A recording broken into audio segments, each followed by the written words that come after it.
Hello hi नमस्कार, कसे आहात? मजेत ना? मी पूजा तुमचं पुन्हा एकदा स्वागत करते आपल्या नवीन ब्लॉगमध्ये.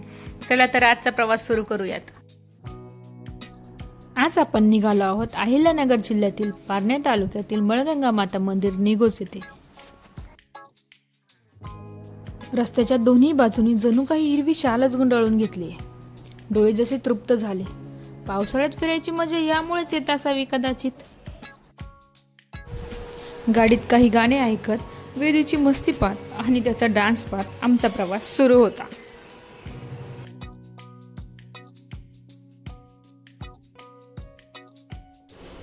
आम्ही आमचा प्रवास संगमनेर येथून सुरू केला. 88 किलोमीटरचं अंतर कापून 2 तासाचा प्रवास करून आम्ही येऊन पोहोचलो निघोज या गावातील मंदिरामध्ये. देवीचे दर्शन घेतले. देवीची मूर्त खूप छान होती.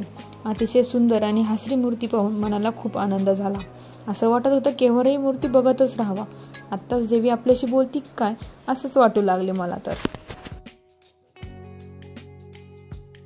त्यानंतर मंदिराच्या जवळच असलेल्या बारवाजवळ गेलो. वर्षातून एकदा देवीची जत्रा भरते. त्यावेळेस ह्या बारवामधून घागर निघते असे येथील स्थानिकांचं सांगणं आहे. ती घागर घेऊन पूर्ण गावात मिरवणूक काढली जाते. आता आपण जाऊया रांजणखळगे बघायला. आपण येऊन पोचलोय मंदिर परिसरामध्ये.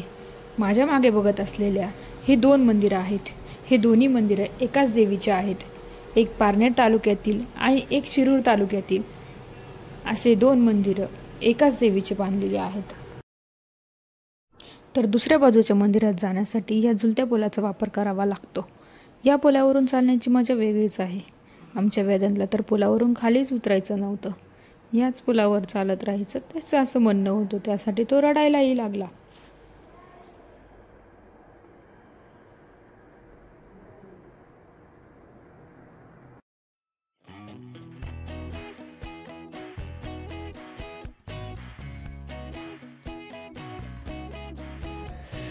मंदिर दर्शन घेऊन आता आपण जाऊया कुकडी नदीच्या पात्रातील रांजणखळगे पाहायला. यालाच इंग्लिशमध्ये पॉट होल्स असेही म्हटले जाते व हे बेसॉल्ट खडकापासून तयार झालेले आहेत. वातावरण व व्ह्यू चांगला असल्यामुळे थोडे फोटो आणि व्हिडिओही काढून घेतले.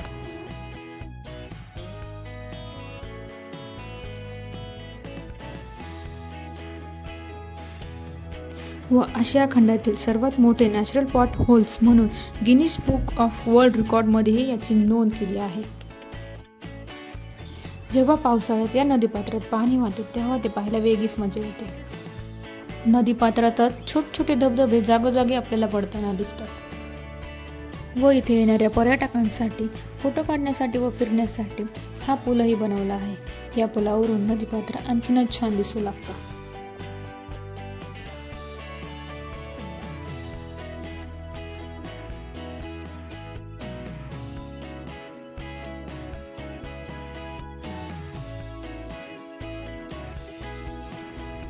या जागेची एक धार्मिक कथाही आहे.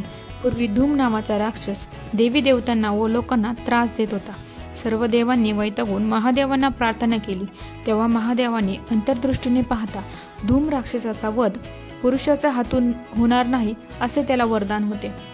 महादेवांनी पार्वती मातेला धूम राक्षसाचा वध करण्यास सांगितले. पार्वती मातेने काही कारणवश नकार दिला असता महादेवांनी त्यांच्या जटेतील गंगेला आव्हान केले व मळगंगा माता प्रगट झाली व देवीने आपल्या 7 बहिणी म्हणजेच कुंडमावल्या घेऊन धूम राक्षसाचा वध केला व देवी विश्रांतीसाठी इथेच थांबली.